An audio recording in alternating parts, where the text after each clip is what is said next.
Welcome to an off-season edition of Begley's Mailbag here on SNY.TV. I'm Ian Begley, SNY's NBA insider, and I am here to answer your questions about the Knicks and the NBA. Let's start off with the Cooler. And the Cooler wants to know, does anyone really believe the Knicks would have been a 2 seed in the playoffs this year if Giannis, Lillard, Embiid, and Butler did not get hurt? Look, I think Cooler, ever the contrarian, I like your takes on Twitter. I respect them, but injuries are a part of the postseason.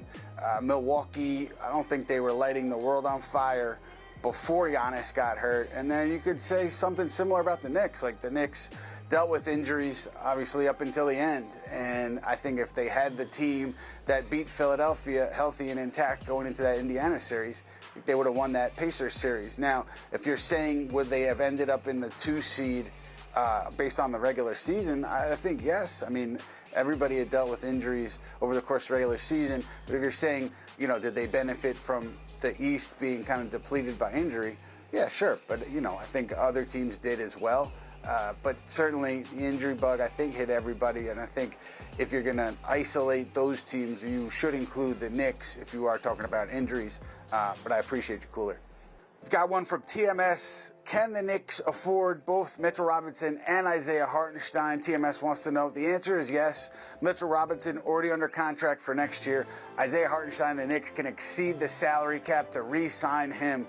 What they can offer is limited because they have what's called his early bird rights because he's been on the team for 2 years.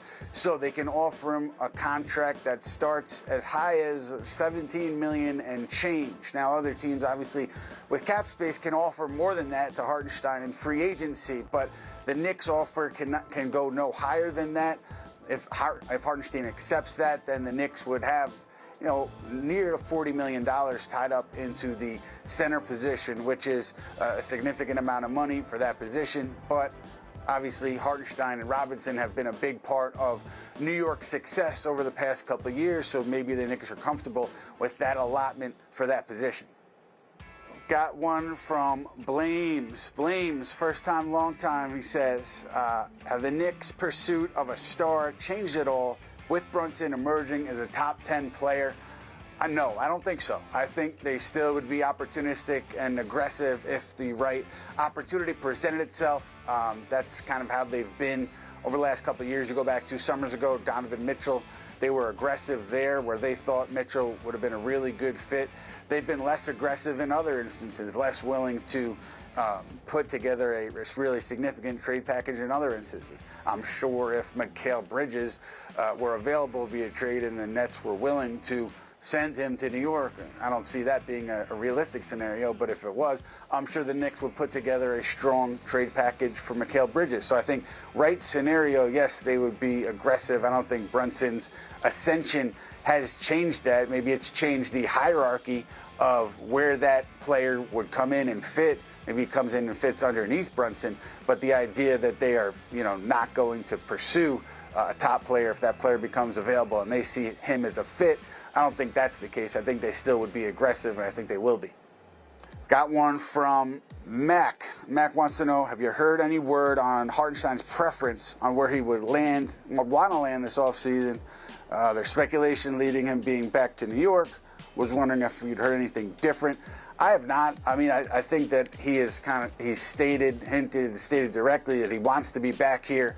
I believe that he said that he would have taken less to stay with the Clippers because he liked it there. So I think there's a pattern there of him being open to maybe not chasing the top dollar on the market if there's a situation where he feels comfortable.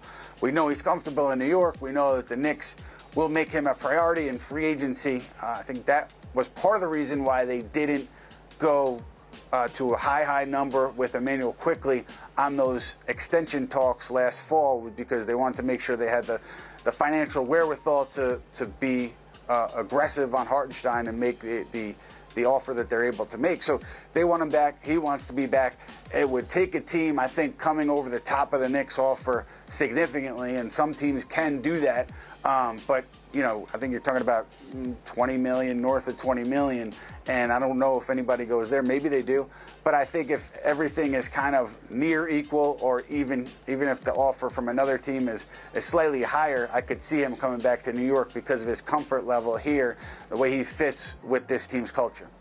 More of a comment than a question from David Yaffe. Knicks should go after DeMar DeRozan in free agency. The Knicks will be pretty limited in what they can spend in free agency. They'll have an exception, but I think DeRozan would be after and would command more money than the Knicks exception is worth. So then you're talking about maybe a sign and trade, which really gets complicated, especially if the Knicks are at certain salary levels with the new CBA rules. So it gets tricky. It's also worth noting on DeRozan that I don't think that the Knicks were strongly interested prior to the trade deadline on DeRozan. I think that there were people who felt that he would be a good fit, but the consensus I don't think was there on DeRozan. Does that change now entering the summer? I'm not sure. It may, but it seems like DeRozan would be kind of too rich or out of the Knicks' price range in free agency.